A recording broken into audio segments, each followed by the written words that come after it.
Baik, kita mulai ya untuk pertemuan ke-13 ini. Bismillahirrahmanirrahim. Assalamualaikum warahmatullahi wabarakatuh.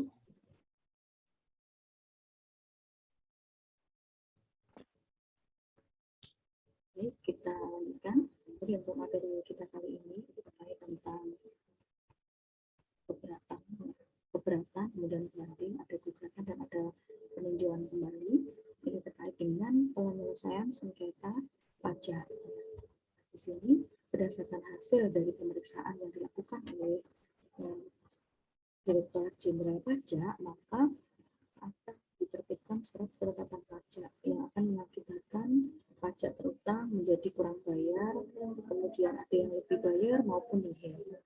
Selanjutnya wajib pajak tidak sependapat dengan SKP mungkin.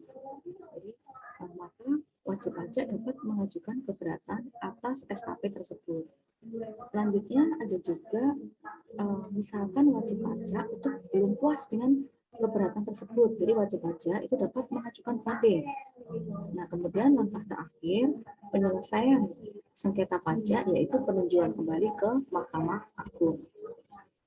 Nah, di sini misalkan ada pertanyaan, pengajuan untuk keberatan itu saya tuangkan dalam bentuk apa? Kemudian ada mungkin juga yang menyampaikan bahwa saya harus mengajukan keberatan kepada siapa. Nah, di sini wajib pajak itu dapat mengajukan keberatan atas yang pertama satu untuk ketetapan pajak kurang bayar. Kemudian ada surat ketetapan pajak kurang bayar tambahan. Jadi misalkan kalau misalkan dia diminta untuk menambah atau apa, nah dari situ bisa dilihat tuh tambahannya berapa. Kalaupun memang sesuai dengan perhitungan, oke, mungkin bisa dibayar ya. Tetapi kalau tuh tambahannya terlalu besar, maka kita bisa mengajukan sebuah keberatan. Kemudian surat ketetapan pajak lebih bayar. Nah, biasanya setiap tahunnya ada, karena produksi itu kemungkinan yang namanya produksi itu kan bisa lebih banyak, bisa lebih sedikit. Nah, itu terkadang yang tidak diketahui oleh pajak gitu ya, kantor pajak. Jadi dia di sana itu tahunya ya ketika untuk setiap tahun harus membayar sekian misalkan bayar pajak sekian. Nah, ini yang terkadang tidak sesuai dengan fakta yang di lapangan. Kemudian surat ketetapan pajak nihil. Kalau pajak nihil memang sama yang seperti kita sampaikan kemarin ya, untuk pajak nihil itu biasanya pajak yang insidental ya, insidental. Jadi ketika wajib pajak itu mendapatkan tambahan, misalkan HP atau apa, nah langsung dipotong di situ. Nah, bagaimana kalau misalkan untuk pemotongannya itu terlalu besar, nah itu berarti cuma keberatan. Gitu. Kemudian pemotongan atau pemungutan oleh pajak ketika pihak ketiga berdasarkan ketentuan peraturan perundang-undangan perpajakan. Baik, kita masuk untuk syarat-syaratnya ya, syarat surah untuk keberatan itu apa saja. Pertama, diajukan tertulis dalam bahasa Indonesia.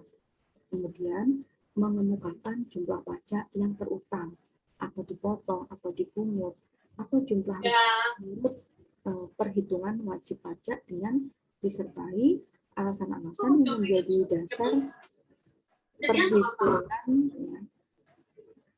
Kemudian surat keberatan diajukan hanya untuk satu surat ketetapan pajak, satu pemotongan pajak atau satu pemungutan pajak. Kemudian wajib pajak itu telah melunasi pajak yang masih dibayar. Ini paling sedikit sejumlah yang telah disetujui wajib pajak dalam pembahasan akhir hasil pemeriksaan. Kemudian diajukan dalam jangka waktu 3 bulan.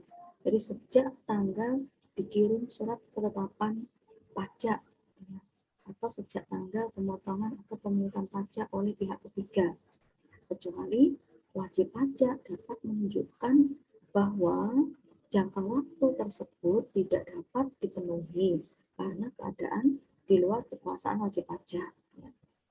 Kalau masalah overmatch ya, jadi ini ada sebuah keadaan yang di luar kekuasaan wajib pajak. Misalkan perusahaan yang di bawah lereng Gunung Semeru misalkan tertimbun Nah, itu kan secara otomatis dia mengalami kerugian. Nah, bagaimana dengan hal-hal atau keadaan yang di luar kekuasaan seperti ini, gitu ya. Nah, ini juga bisa disampaikan surat keberatannya kalau ke depan harus membayar, begitu. Kemudian surat keberatan ditandatangani oleh wajib pajak. Hal surat keberatan yang ditandatangani oleh bukan wajib pajak, kemudian surat keberatan tersebut harus dilampiri dengan surat kuasa khusus. Nah, di sini berarti wajib pajak itu menyerahkan kepada orang yang diberikan mandat khusus ya. Jadi misalkan menyewa pengacara. Nah, sebenarnya dia bukan wajib pajak yang harus menangani masalah ini. Jadi menangani masalah milik atau surat keberatannya dari wajib pajak. Makanya dia dimintai untuk melampiri surat kuasa khusus. Kemudian bagaimana ketika surat keberatan belum memenuhi syarat, kemudian kapan surat keberatan itu diputuskan oleh Direktorat Jenderal Pajak. Dalam keputusan tersebut berupa apa? Nah, di sini wajib pajak itu dapat menyampaikan perbaikan surat keberatan dengan melengkapi persyaratan yang belum dipenuhi ya, sebelum jangka waktu 3 bulan. Kemudian kapan surat keberatan itu? Jadi surat 12 bulan ya sejak surat keberatan diterima. Nah, keputusannya itu berupa yang pertama bisa jadi surat keputusan tersebut mengabulkan seluruhnya. Bisa jadi surat keputusan tersebut mengabulkan sebagian bahkan menolak. Kemudian bisa jadi juga menambah besarnya jumlah pajak yang harus dibayar ya, oleh wajib pajak. Kelebihan pembayaran pajak itu dikembalikan dan ditambah imbalan bunga sebesar 2% per bulan. Untuk paling lama 24 per bulan dengan ketentuan yang pertama adalah surat ketetapan pajak kurang bayar. Jadi, dan surat ketetapan pajak kurang bayar tambahan dihitung sejak tanggal pembayaran yang menyebabkan kelebihan pembayaran pajak sampai dengan diterbitkannya surat keputusan keberatan. Kemudian yang kedua adalah untuk surat ketetapan pajak nihil dan surat ketetapan pajak lebih bayar dihitung sejak tanggal penerbitan surat ketetapan pajak sampai dengan diterbitkannya surat keputusan keberatan. Itu. Nah, ini kalau keberatan itu dikabulkan sebagian atau keseluruhan. Nah, bagaimana kalau surat keberatan ditolak? Nah, apabila surat keberatan ditolak, ya, maka wajib pajak dikenakan sanksi administrasi berupa denda sebesar 50% dari jumlah pajak berdasarkan keputusan keberatan yang dikurangi dengan pajak yang telah dibayar sebelum pengajuan. Kemudian apabila untuk pengajuan keberatan dikabulkan sebagian atau keseluruhan yang menyebabkan kelebihan pembayaran pajak, jadi kelebihan pembayaran tersebut akan dikembalikan dan ditambah imbalan bunga sebesar 2% per bulan untuk paling lama 24 bulan. Nah, kemudian ketika dia mengajukan sebuah banding dan ditolak, maka wajib pajak dikenakan sanksi administrasi berupa denda sebesar 100% dari jumlah pajak berdasarkan putusan banding, dikurangi dengan pembayaran pajak yang telah dibayar sebelum mengajukan keberatan. Nah, kemudian peninjauan kembali dalam perpajakan. Jadi, teman-teman di sini ada peninjauan ya, yang dimaksud dengan putusan peninjauan kembali itu adalah putusan Mahkamah Agung atas permohonan peninjauan kembali yang diajukan oleh wajib pajak atau Direktorat Jenderal Pajak terhadap putusan banding atau putusan gugatan dari Badan Pengadilan Pajak. Gitu. Nah, di sini peninjauan kembali itu, jadi ada pihak-pihak yang bersengketa.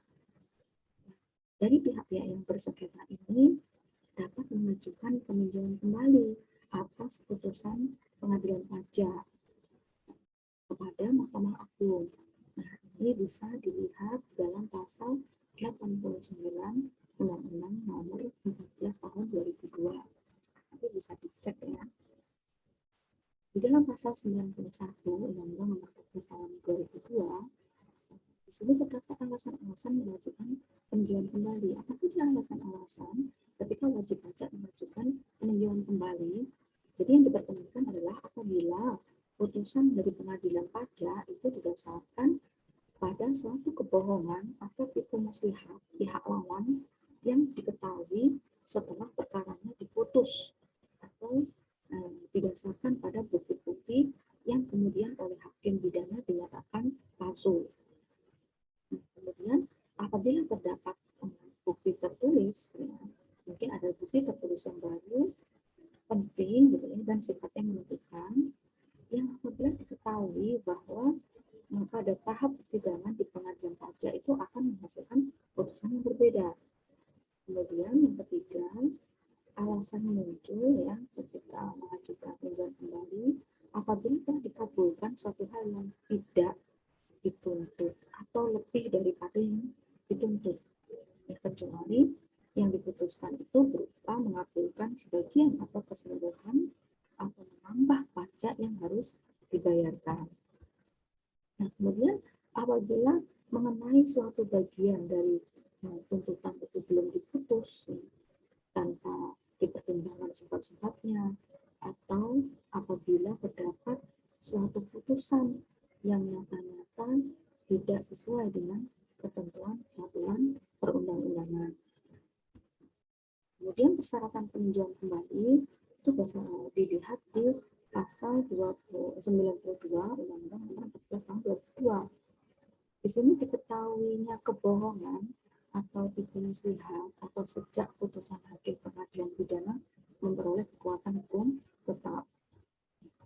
Kemudian sejak ditemukan surat-surat bukti yang hari dan tanggal itu ditemukan harus dinyatakan bahwa di bawah sumpah ya, dan disahkan oleh pejabat yang berwenang ya, sejak putusan sengketa itu dikirim. Nah, di sini cara penyampaian peninjauan kembali bagaimana? Jadi dijelaskan di dalam pasal 71 Undang-Undang Nomor 14 Tahun 1985 tentang Mahkamah Agung. Pemohon peninjauan kembali bisa mengajukan peninjauan kembali diajukan oleh pemohon secara tertulis kepada Mahkamah Agung melalui pengadilan pajak. Nah, di sini apabila pemohon tidak dapat menulis, mungkin beliau ada yang tahu atau gimana ya. Nah, beliau bisa menguraikan, beliau wajib pajak itu bisa menguraikan permohonannya secara lisan di hadapan ketua pengadilan pajak yang ditunjuk oleh ketua pengadilan yang akan membuat catatan tentang permohonan. Jadi ada kewajiban pelunasan utang pajak. Kemudian ini dijelaskan di dalam pasal 89 ayat 2 Undang-Undang Nomor 14 Tahun 2002. Kemudian juga dijelaskan juga di pasal 88 ayat 2 Undang-Undang 14 Tahun 2002. Nah, jadi teman-teman bisa melihat juga nanti di undang-undang ini ya. Jadi terkait dengan apa namanya? Permohonan pajak ya, atau peninjauan kembali ya. Peninjauan kembali itu bisa dilihat di situ. Jadi mulai dari saya ulangi lagi ya, terkait tentang alasan tadi, alasan-alasan mengajukan peninjauan kembali untuk PK. Jadi permohonan kembali itu hanya dapat diajukan berdasarkan beberapa syarat tadi. Ya, itu berdasarkan pasal 91 Undang-Undang Nomor 14 Tahun 2002. Jadi mulai dari putusan pengadilan berdasarkan pada suatu hubungan misalnya tadi ya, sampai dengan beberapa poin dari Kemudian apa saja persyaratan peninjauan kembali? Jadi ketika pengajuan permohonan peninjauan kembali itu dilakukan dalam jangka waktu paling lambat 3 bulan ya, terhitung sejak misalkan sejak yang pertama seperti alasan-alasan di awal tadi ya. Jadi ini kalau tadi itu di pasal 91, nah ini di pasal 92-nya. Begitu. Jadi untuk syarat alasan-alasan tadi itu dibuka kembali di syarat peninjauan kembali tadi di pasal 92.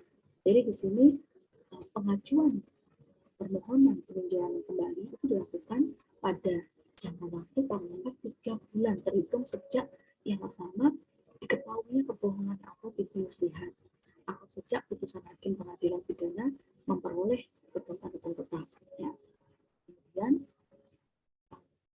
syarat yang kedua itu jadi pengajuan permohonan peninjauan kembali dilakukan dalam jangka waktu 3 bulan terhitung sejak ditemukan surat-surat bukti yang hari dan tanggal itu ditemukan harus dinyatakan di bawah sumpah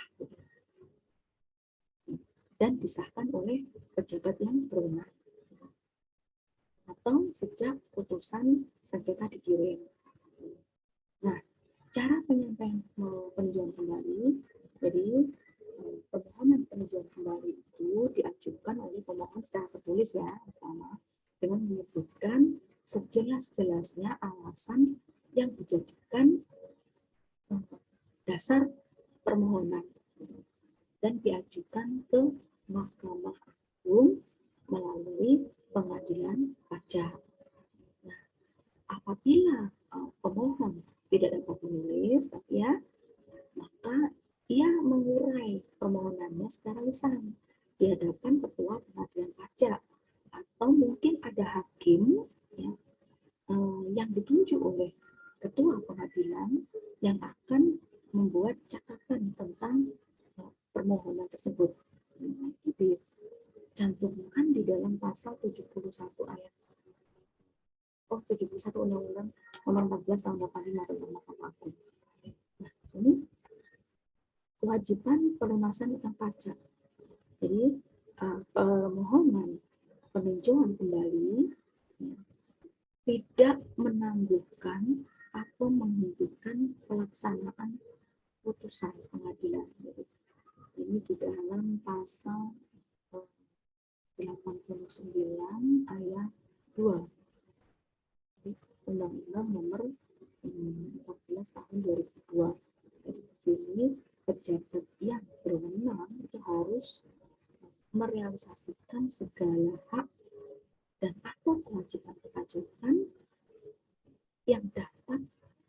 yang timbul gitu, dalam putusan pengadilan pajak.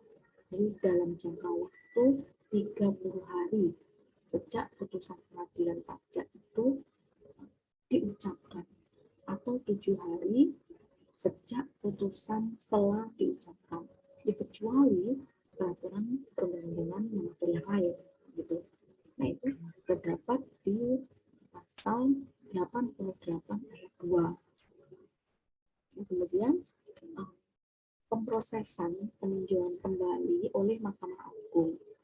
Jadi di sini tugas dari Mahkamah Agung itu kan beliau memeriksa dan memutuskan permohonan peninjauan kembali.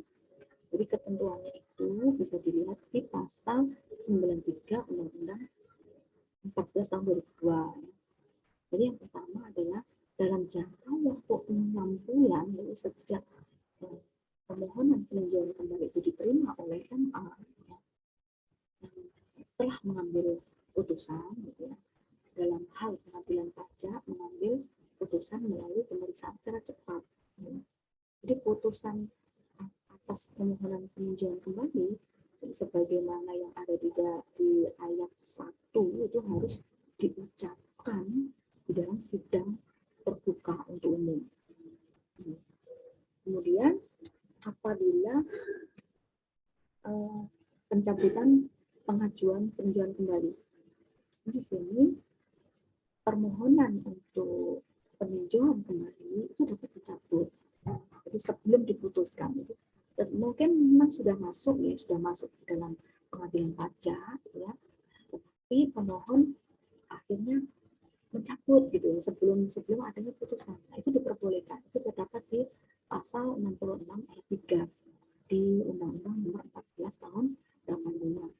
Nah, dan dalam hal ketika sudah dicabut untuk permohonan pengajuan peninjauan kembali tersebut, itu tidak dapat diajukan kembali. Jadi kalau memang istilahnya sudah dicabut, ya berarti harus konsisten begitu. Ketika misalkan ketika dia atau pemohon untuk PK itu mencabut misalkan, ya ketika dilihat kok kelihatannya sudah benar nih, nggak nyaman gitu. Kalaupun memang saya harus membayar lebih sedikit, mungkin oke, nggak ada masalah kan. Ini di era pandemi di awal-awal udah mulai jalan nih produksi misalkan.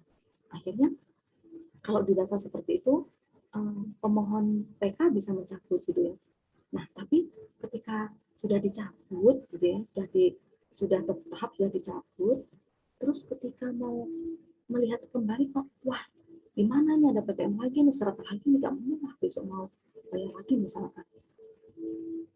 Akhirnya oleh pemohon diajukan kembali, nggak bisa gitu ya. Jadi ketika permohonan peninjauan kembali itu sudah mencabut gitu ya, sebelum diputuskan oleh hakim gitu ya. Nah, kemudian dia melihat atau mengajukan kembali untuk PK. Nah, itu yang nggak bisa. Karena sudah dicabut sebelum putusan, nggak bisa. Jadi dalam pasal 66 ayat 3 itu mengatur tentang permohonan PK itu dapat dicabut sebelum diputus. Nah, kemudian untuk dicabut pemohon untuk pengajuan PK tersebut tidak dapat diajukan kembali, itu ada di pasal 89 ayat 3. Nah, di sini proses penyelesaian peninjauan kembali itu bisa dilihat di pasal 90 Undang-Undang Nomor 14 tahun 2002. Jadi di sini yang langsung berkaitan ya dengan pengadilan pajak itu, yang pertama prosesnya adalah panitera pengadilan pajak itu berkewajiban lambat-lambatnya sekurang waktu 14 hari itu memberikan atau mengirimkan salinan permohonan peninjauan kembali kepada pihak lawan, pemohon gitu ya, dengan maksud agar pihak lawan mempunyai kesempatan untuk mengajukan jawaban gitu ya, dan agar tidak dapat diketahui. Jadi memang 14 hari itu memang ada tujuan gitu. Kemudian Mahkamah Agung itu berwenang memerintahkan pengadilan pajak ya, mengadakan pemeriksaan tambahan, atau mungkin jadi Mahkamah Agung ini memerintahkan kepada pengadilan pajak itu untuk meminta segala keterangan serta pertimbangan dari pengadilan pajak. Ini gitu. Jadi selain itu Mahkamah Agung itu dapat meminta keterangan dari Jaksa Agung atau dari pejabat lain yang diserahi tugas penyidikan apabila diperlukan. Nah, pengadilan pajak itu segera mengirimkan berita acara pemeriksaan tambahan, misalkan kalaupun itu diminta oleh Mahkamah Agung ya. Nah, jadi pengadilan pajak akan mengirimkan sebuah berita acara pemeriksaan tambahan gitu ya, serta pertimbangan ya, kepada MA setelah melaksanakan perintah pemeriksaan tambahan. Nah, ini terdapat di dalam pasal 72-73 di dalam Undang-Undang Nomor 14 tahun 85. Nah, kemudian bagaimana dengan keputusan peninjauan kembali?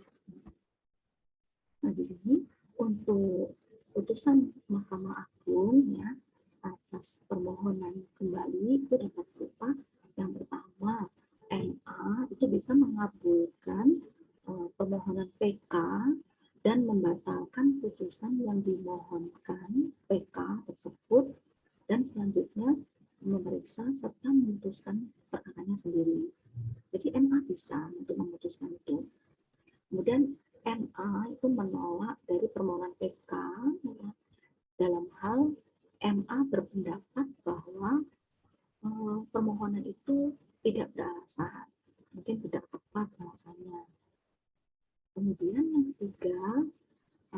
bisa jadi ya atas kedua putusan MA tersebut itu harus disertai dengan apa? Dengan beberapa pertimbangan-pertimbangan. MA akan mengirimkan salinan putusan gitu ya, dari permohonan peninjauan kembali kepada pengadilan pajak, dan selanjutnya panitera pengadilan pajak itu menyampaikan salinan putusan ya, kepada pemohon gitu, serta memberitahukan putusan itu kepada pihak lawan dan memberikan salinannya.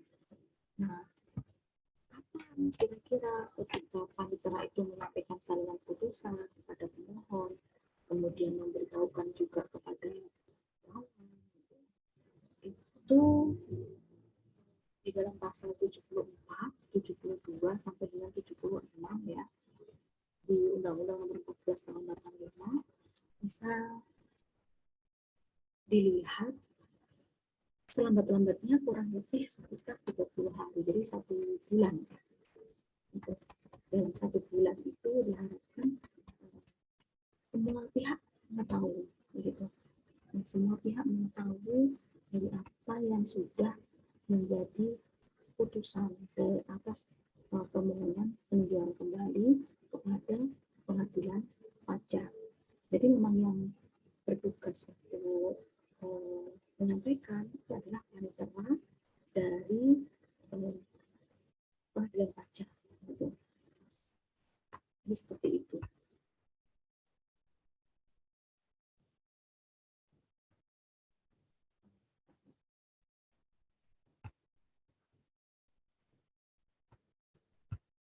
Baik, mungkin teman-teman sampai di sini ini tentang penyelesaian sengketa pajak ya.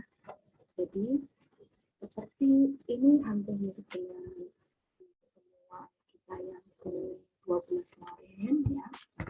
Di mana untuk penyelesaian sengketa pajak itu terdapat kewenangan mengadili sengketa pajak. Jadi di tingkat upaya administrasi apabila ada keliruan, kemudian apabila ada kesalahan ataupun mungkin perbedaan pendapat gitu ya, antara wajib pajak dengan pejabat pajak, kemudian di sini apabila ada hal-hal tersebut maka wajib pajak itu bisa ya mengajukan keberatan kepada pejabat pajak.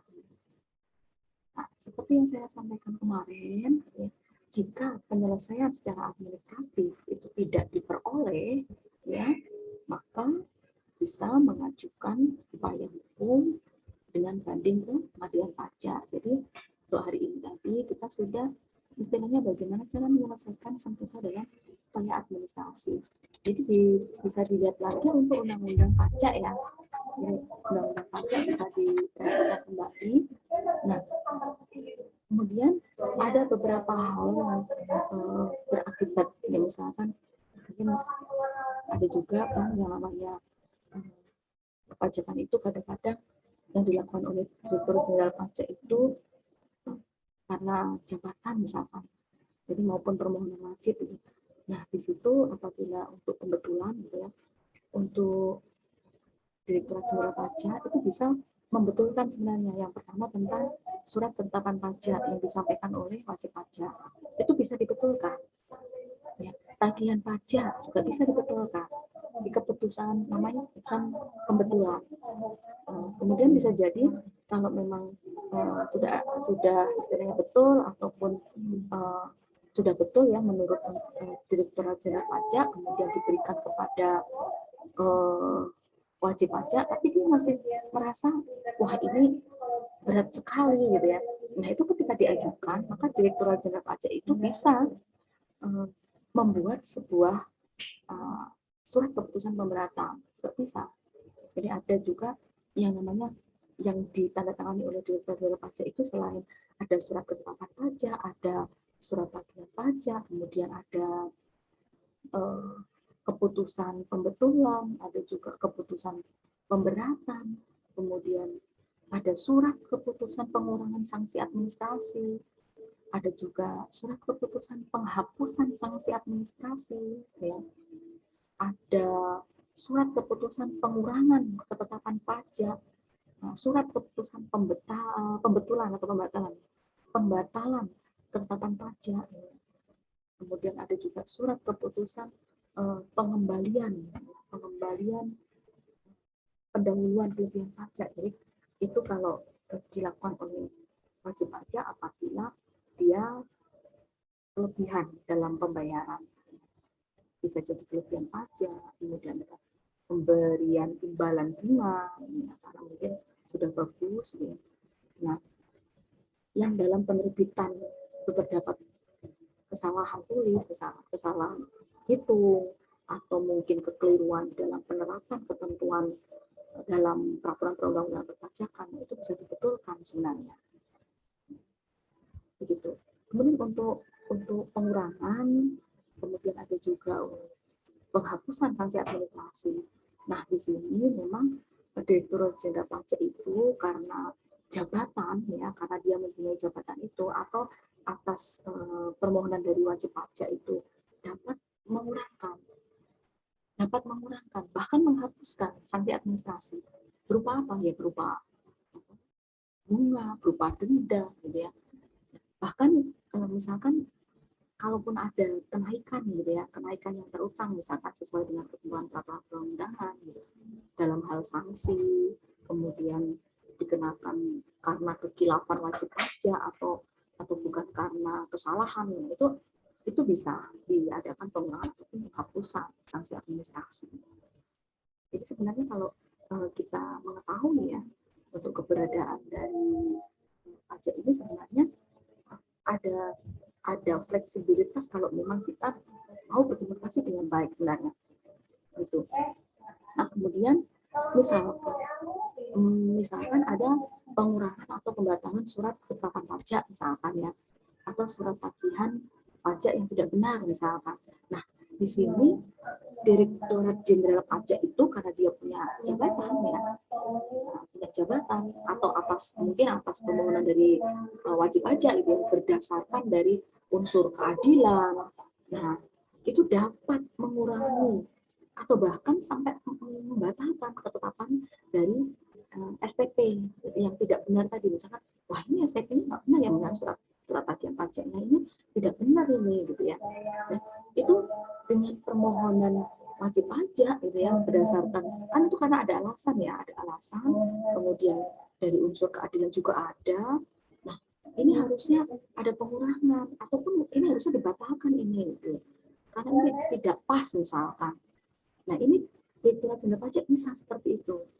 Dia melakukan sebuah pengurangan atau bahkan melakukan pembatalan dari surat ketetapan pajak atau surat tagihan pajak tersebut gitu. Nah, itu bisa dicek di pasal 36 ya. 36 di ayat 1 huruf A ke huruf B ya. Coba nanti dicek lagi, itu ada di Undang-Undang KUP ya, tahun 2007. Udah. Nah, kemudian bagaimana dengan pembatalan hasil pemeriksaan? Nah, di sini untuk Direktorat Jenderal Pajak itu karena dia juga jabatannya sebagai Direktorat Jenderal Pajak ya, jadi karena berdasarkan jabatan ataupun dari permohonan wajib pajak. Nah, ini dapat membatalkan hasil pemeriksaan pajak gitu, atau surat ketetapan pajak dari hasil pemeriksaan yang dilaksanakan tanpa menyampaikan surat pemberitahuan hasil pemeriksaan misalkan. Kemudian yang kedua bisa jadi tanpa pembahasan akhir misalkan hasil dari pemeriksaan dengan wajib pajak itu berdasarkan di dalam Undang-Undang KUP. Nah, itu bisa juga dengan jabatannya atau dengan permohonan dari wajib pajak. Di sini karena kewenangan itu atau karena permohonan itu bisa membatalkan hasil pemeriksaan. Jadi dalam jangka waktu paling lama itu kalau ditentukannya sekitar 6 bulan ya. Nah, dalam jangka waktu paling lama 6 bulan itu sejak tanggal permohonan, pengurangan atau di penghapusan sanksi misalkan, atau pemungutan atau pembatalan dari surat ketetapan pajak atau surat tagihan pajak gitu ya, atau mungkin dari pembatalan hasil pemeriksaan diterima. Nah, di sini Direktur Jenderal Pajak itu harus memberikan keputusan atau permohonan yang diajukan. Nah, ini apabila jangka waktu tersebut telah lewat, ya, itu Direktorat Jenderal Pajak tidak memberi surat keputusan. Jadi permohonan wajib pajak itu dianggap dikabulkan. Jadi kalau misalkan sudah lewat waktu, itu tidak memberikan keputusan, maka permohonan dari wajib pajak itu dianggap dikabulkan. Begitu. Nah, misalkan ada permohonan dari wajib pajak untuk membatalkan, kemudian dari Direktorat Jenderal Pajak tidak ada putusan, berarti pada intinya dikabulkan, gitu ya. Baik, sampai di sini mungkin teman-teman ada yang didiskusikan. Tidak, kemarin kan untuk keberadaan dari pengadilan pajak kan sudah, ya. Kemudian upaya hukum ke pengadilan pajak juga sudah. Kira-kira yang perlu didiskusikan lagi apa ya? Gugatan ke pengadilan pajak bisa dilihat di slide di Elma sudah saya sampaikan. Kemudian masalah banding ke pengadilan pajak, ya. Tadi juga sudah dalam satu slide yang hari ini, gitu ya. Jadi di sini yang namanya banding itu adalah upaya hukum, ya, yang dapat dilakukan oleh wajib pajak atau penanggung pajak terhadap suatu putusan. Jadi berdasarkan apa? Ya berdasarkan peraturan perundang-undangan perpajakan yang berlaku. Jadi di sini bisa dilihat juga di pasal 31 Undang-Undang Pengadilan Pajak, ya ayat 2. Nah, di sini mengatur dan wewenang dari pengadilan pajak itu adalah pertama memeriksa, kemudian kedua memutuskan sengketa atas apa? Atas keputusan pejabat pajak yang dapat diajukan banding dalam undang-undang perpajakan yang bersangkutan. Nah, kalau kita melihat di pasal 27 Undang-Undang KUP, ya 2007, ya. Di sini wajib pajak itu bisa mengajukan banding itu kepada Badan Peradilan Pajak, gitu, atau surat putusan keberatan. Nah, demikian juga bagi istilahnya wajib pajak daerah misalkan, atau wajib bea atau wajib cukai, gitu ya, itu juga bisa. Jadi diatur di dalam pasal 105. 105. Coba nanti dicek 105, kemudian pasal 95 untuk undang-undang kepabeanan, kemudian pasal 43 itu undang-undang cukai. Nah, untuk pasal 105 itu undang-undang apa ya? Undang-undang pajak daerah misalnya. Nanti bisa dicek, ya. Ini di sini untuk permohonan banding itu diajukan secara tertulis tadi, ya, dalam bahasa Indonesia tadi sudah saya jelaskan ada step-stepnya. Ya, nanti bisa dicek lagi. Jadi banding itu diajukan dengan surat banding dalam bahasa Indonesia kepada siapa? Kepada pengadilan pajak, kan. Kemudian diajukan dalam jangka waktu 3 bulan, ya, sejak keputusan yang dibandingkan tadi, kecuali memang diatur dalam undang-undang. Kemudian jangka waktu tersebut tidak mengikat apabila tidak dapat dipenuhi, misalkan dengan kondisi yang di luar kekuasaan tadi, kan. Itu kemudian yang keempat tadi, terhadap suatu putusan akan dilakukan satu surat banding, ya. Kemudian disertai dengan alasan-alasan yang jelas, ya. Kemudian pada surat banding itu dilampiri dengan salinan, terus banding itu hanya dapat diajukan satu kali, Mas. Jadi satu kali yang terkait dengan kasus, jadi satu kasus istilahnya. Kemudian dibayarnya 50%, ya, Mas.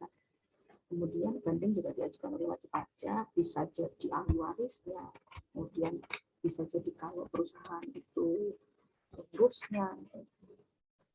Aku tadi kuasa hukum, ya. atau pengampunnya dalam hal wajib pajak pilot misalkan. Nah kalau misalkan bagaimana dengan perusahaan yang pilot? Nah kalau perusahaan pilot bisa jadi tidak direkturnya misalkan, bukan direkturnya, bukan pemegang saham misalkan, boleh. Jadi siapapun yang diberikan kuasa itu boleh mendampingi. Jadi seperti itu. Di dalam hal wajib pajak melakukan penggabungan ataupun peleburan atau pemecahan, pemekaran usaha atau likuidasi ya. Jadi permohonan bandingnya itu dapat diajukan oleh yang menerima pertanggungjawaban atas perubahan tersebut gitu. Jadi kalau misalkan siapa yang mengajukan ketika perusahaan ini jatuh panggung ya, berarti misalkan orang yang menerima terakhir perusahaan itu dipegang oleh siapa, itu yang boleh mengajukan gitu. Jadi tidak harus dari pemilik utama, bahkan orang yang tidak ada kaitan dengan perusahaan tersebut, tetapi dia karena diberikan kuasa maka dia diperbolehkan untuk mendampingi begitu. Baik, sampai di sini perlu di-sharing dengan teman-temannya, atau nanti akan saya berikan link rekamannya ya, bisa dilihat.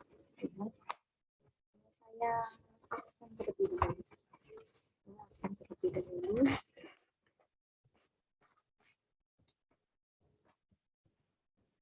Intan. Hadir, Bu. Fadilah Afifah. Fadilah Afifah. Hadir, Bu. Fadilah Afian. Hadir, Bu. Syarifah. Hadir, Bu.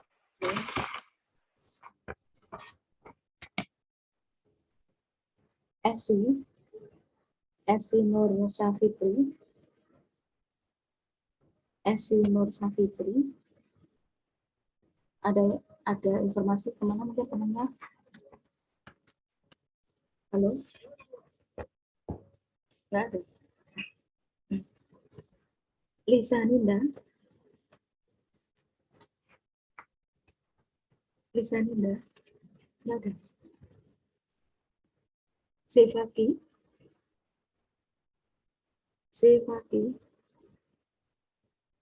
Muhammad Refilito. Halo. Muhammad Refilito. Tadi ada, Bu. Oh, tadi ada. Oke. Rio Didantara ada yang. Hadir, Bu. Esther Johanna. Hadir, Bu. San Sabila. Hadir, Bu. Nur Muhammad. Hadir, Bu. Tiara Putri. Hadir, Bu. Almas Huri.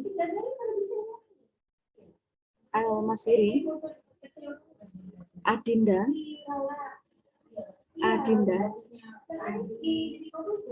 Bagas Chandra. Hadir, Bu. Rizky Rahaja. Hadir, Bu. Annafin. Hadir, Bu. Hindun Dias. Hadir, Bu. Fiska Anindya. Hadir, Bu. Angelina. Hadir, Bu. Hanafi. Hadir, Bu. Ella Dwi.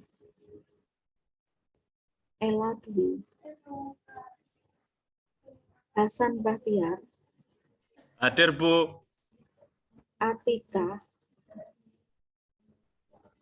Atika Firdaus. Hadir. Iva Fasma.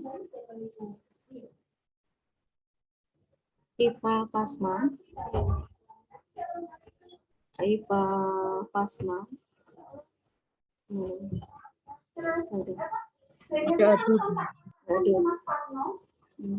Firman Paresi.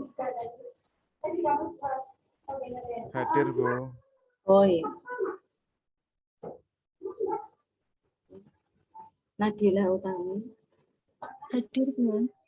Oke, Mbak Adinda ya, Mbak Adinda. Ya sudah saya baca.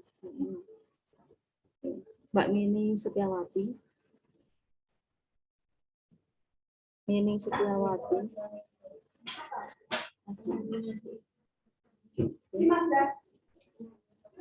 Aulia Alia. Hadir, Bu. Faiza. Hadir, Bu. Awang. Ya, hadir, Bu. Berliana. Hadir, Bu. Pak Jumangin. Hadir, Bu. Pak Danaryuda. Hadir, Bu. Alvaro Sinur Alamsa. Oke. Pak Joni. Pak Joni.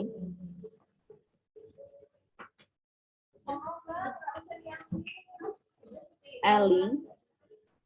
Hadir, Bu. Ristantia. Hadir, Bu. Baik. Oke ya, berarti Pak Joni ya yang nggak hadir, yang nggak ada Pak Joni. Kemudian Iva Pasma tadi hadir nggak ya? Saya ulang lagi. Iva Pasma nggak ada ya? Oke, nggak ada. Pak Joni, Iva Pasma, Almasuri, Sefaki hadir. Nggak ada. Lisa Nindasari. Ini teman-teman MBKM mungkin ada yang di izin ini kemana gitu? Nggak ada. Gimana? Nggak ada, Bu. Nggak ada. Oke, Esi Nur Safitri, Ribon, bagaimana? Nggak ada.